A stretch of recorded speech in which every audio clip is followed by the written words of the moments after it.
Hey, my friends, I just got back from AFP ICON out in San Diego, and what a trip it was.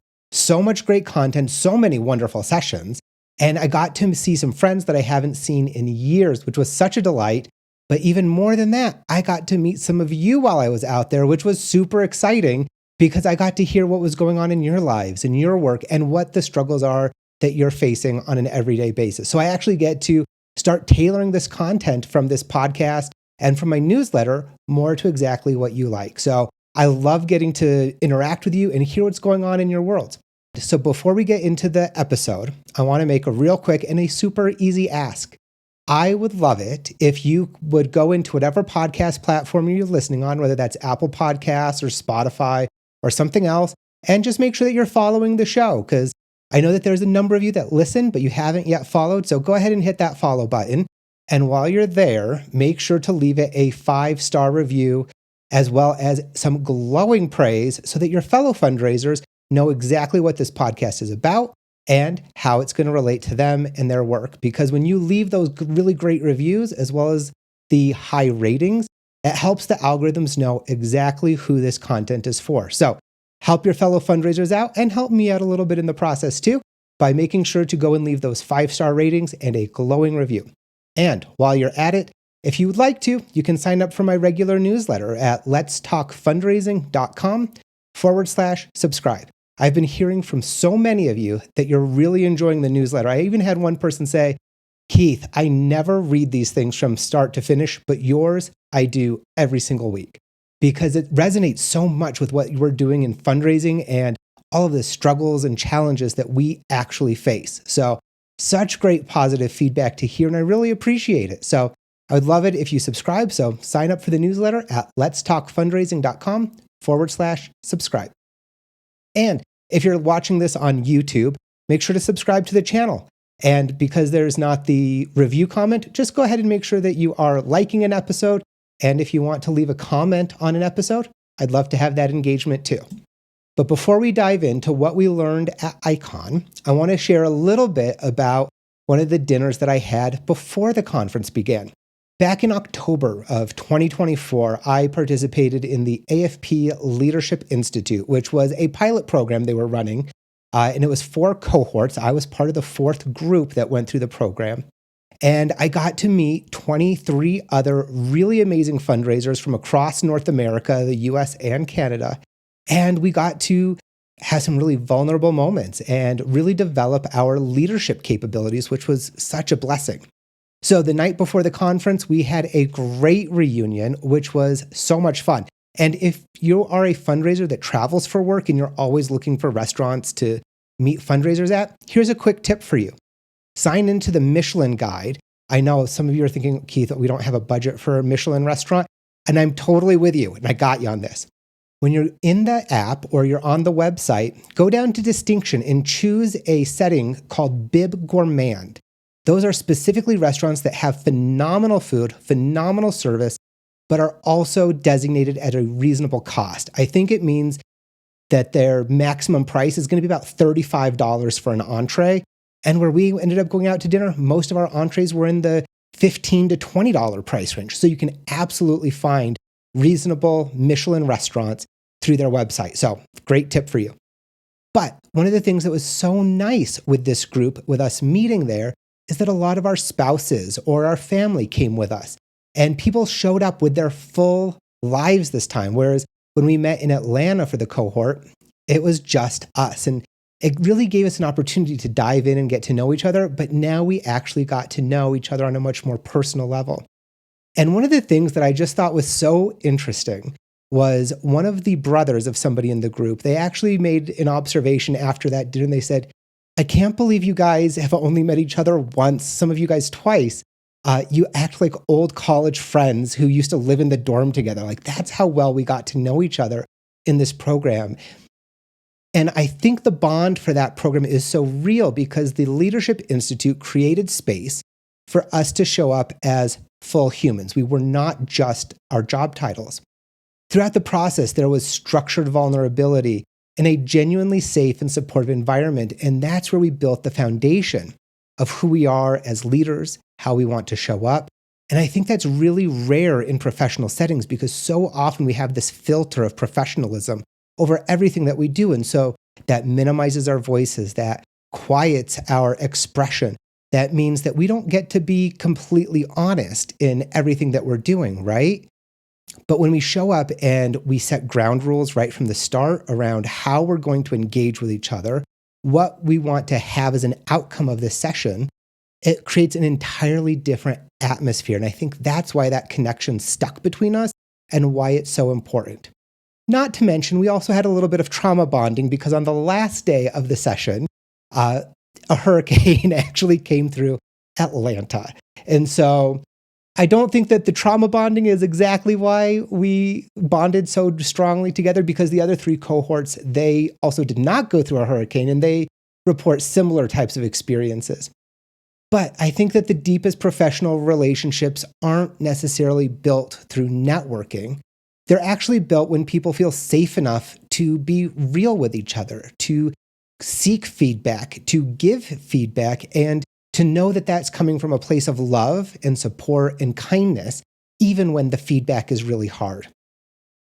And so when we started getting into the AFP ICON, I was super excited because I got to lead one of the very first sessions to open the conference.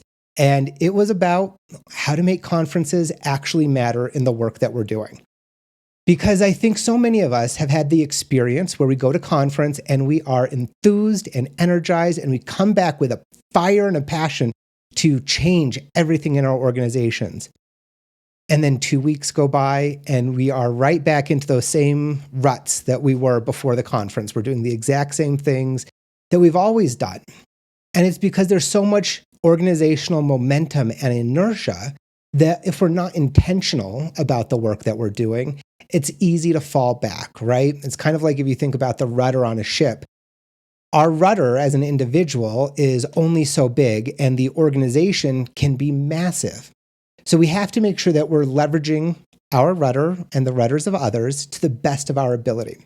And so I taught a very simple framework, and it begins with identifying what are the things that you want to do in your organization before you even look at what the sessions are. Identify what are your pain points, what are the things that you want to learn as a professional as well, but then also make sure that you're finding out what are the things that are going to make your organization better. Once you have those locked down, talk about them with your supervisor, your leadership, or your teams that are attending conferences, and then have them start looking through what sessions are going to be there. How can they leverage what they're learning at sessions to actually come back and do things that there's organizational buy-in to change? Because there's nothing more frustrating than going to a conference, coming back with great ideas, and the organization saying, yeah, that's not really what we want to do. So you feel kind of like you've lost everything that you just learned, and that's not a great feeling. But also, there's some people that show up and they go, I'm going to change everything in my organization. And you don't have to do that, and probably you can't. So pick 2 to 3 things and do them really well. And let them take root within your organization before you decide to change them again.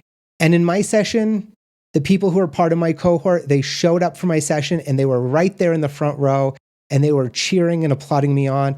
And it makes such a difference when you have people that can be your champions in everything that you're doing. And then we all showed up for each other in every session that we were leading across the entire conference. And I've got to say, there were a lot of us that were leading sessions, and not just small sessions where the room had 5 or 10 people in them. They were big sessions, which I was so impressed with. One of my cohort members, her name is Alice Marleaux, and this was her first time ever presenting at a conference. And she was amazing.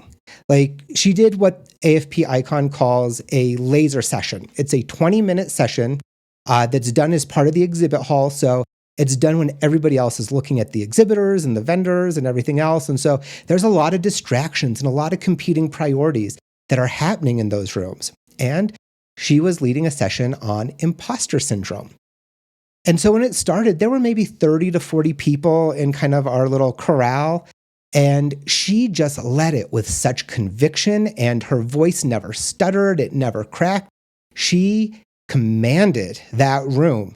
And by the end of the session, I looked around and there must have been 200 people like standing around the edges, listening and hanging on to every single word that she had to say.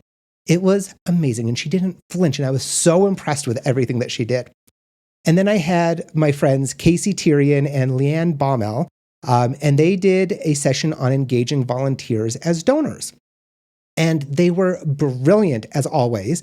I've gotten to present with both of them at LEAD before, but this was the first time getting to sit in and watch one of their sessions. And brilliant takeaways.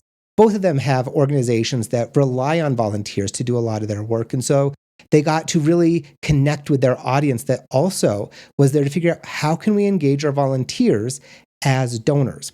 And I got to tell you, their session was so good and so powerful that afterwards, they did not just have your typical line of people waiting to talk to them after the session.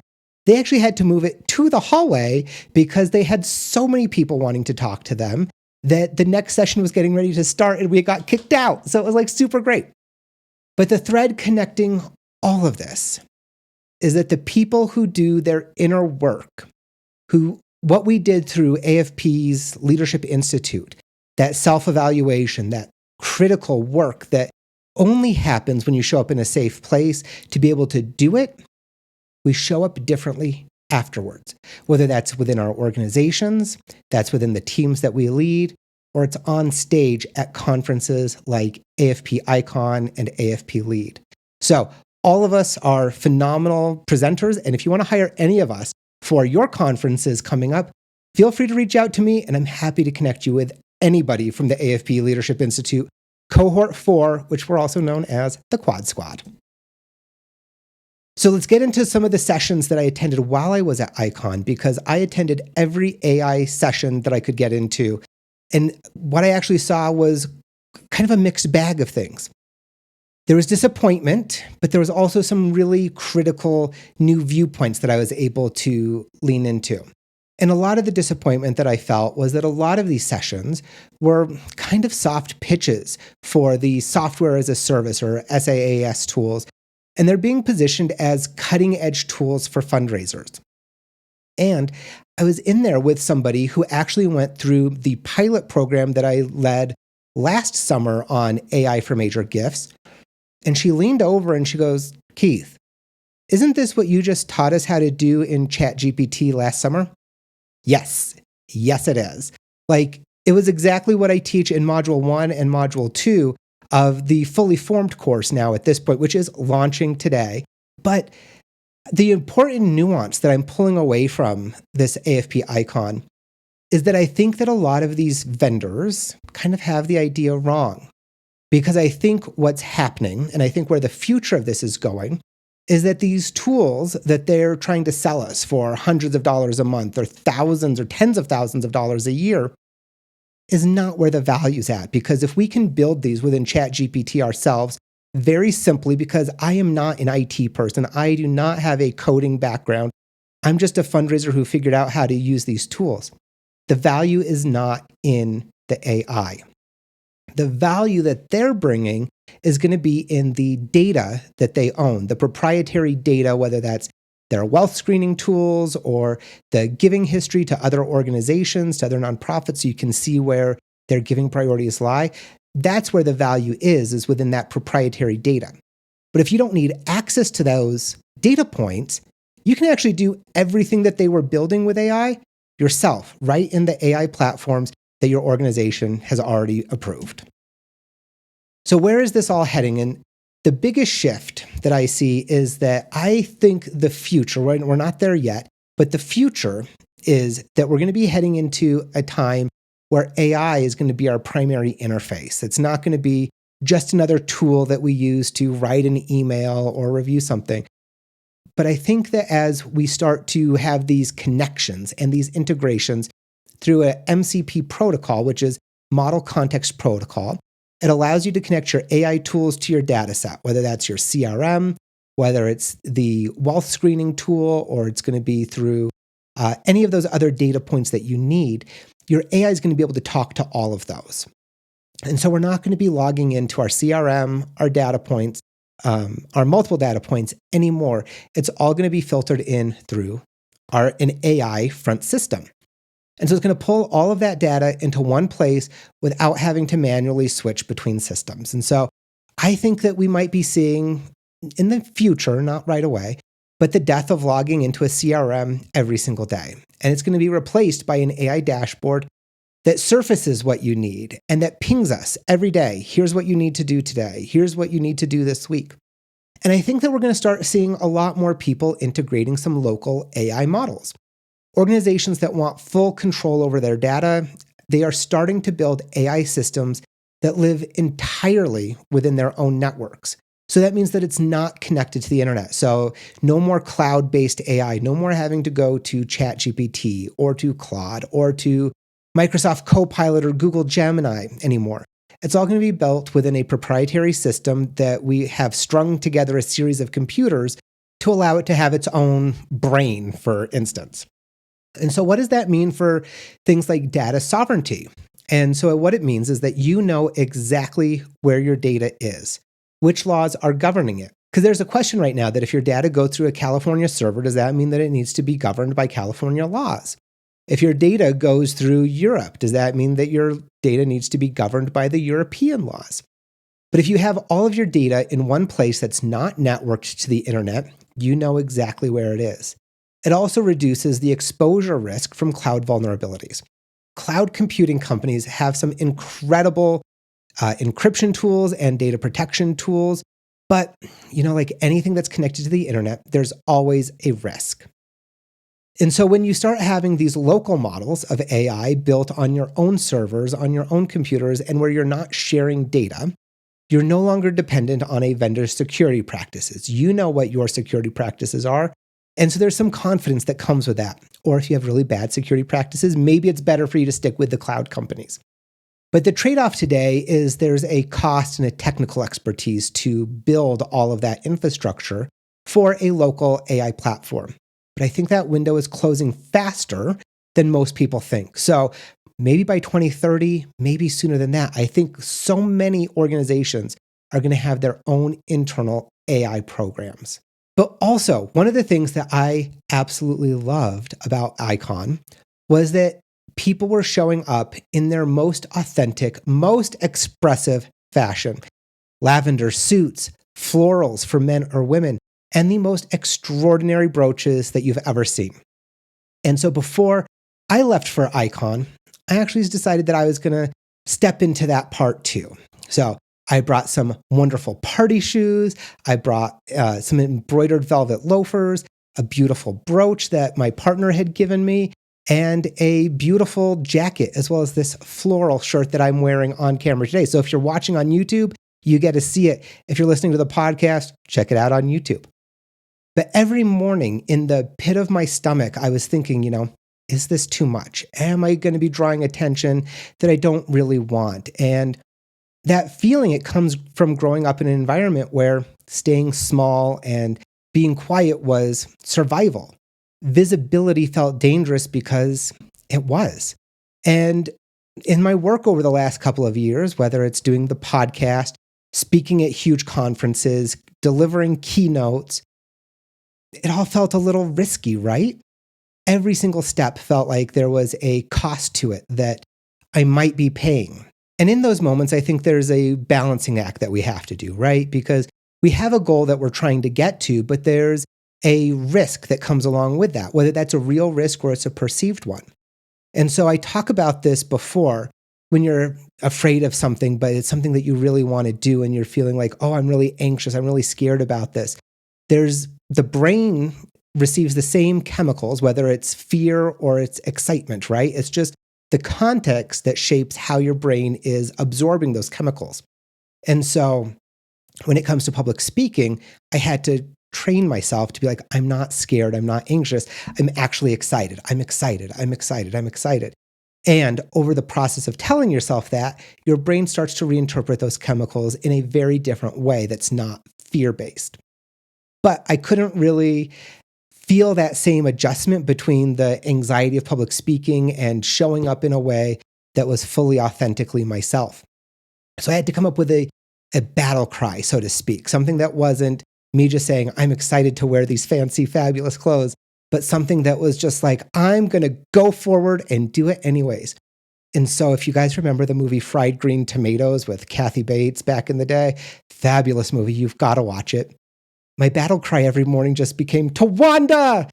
And I would put on the clothes, I'd put on the shoes, I'd put on the brooches, and I would show up fully authentically myself. And I'm going to just show you guys these shoes real quick here on camera. Like, aren't those fabulous? I love them. Just black velvet with some embroidered fireworks on them. Fantastic. But when you give yourself permission to take up space, even when your stomach is saying don't, it's incredibly uncomfortable until it isn't. That pit in your stomach never fully goes away, but you get better at managing it. And I got to walk through the exhibit hall and people were like, fabulous shirt. And I was like, thank you very much. And then posting the pictures up on LinkedIn, people were commenting more on the shoes than on anything else. And so like, that's true that you have to be able to push past our uncomfortableness, whether that's in our work, in our daily lives, whatever it is that makes us uncomfortable. Those are things that we have to be able to manage within ourselves and move forward. And so it's true about having an honest opinion where this industry is going too. And I think that there's some big changes that are coming up ahead. So I want to thank you for being here, my friends. Remember, if you are not already subscribed or following the podcast, please make sure to like, subscribe, leave a 5-star review, and leave a glowing comment on whatever platform you're listening to, because it helps other fundraisers find this podcast as well. Until next week, I'll see you later, my friends. Bye-bye.